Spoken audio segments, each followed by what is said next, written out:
Jake Schreier, the director of Thunderbolts, everyone. I want to get straight into the question. What does redemption look like for characters who don't fit into these traditional hero mold? You know, again, these aren't your typical superheroes, and I think, you know, it has to function on an internal character level that we can all relate to.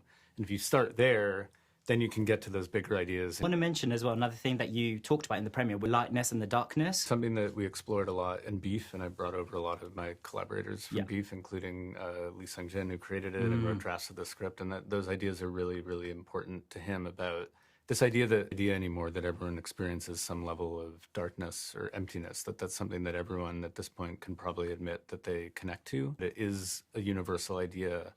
And if you're trying to make, you know, a Marvel movie that feels different and stands out from all the great Marvel movies that have been made, that somehow kind of going inward might be the way to make something more kind of new and exciting.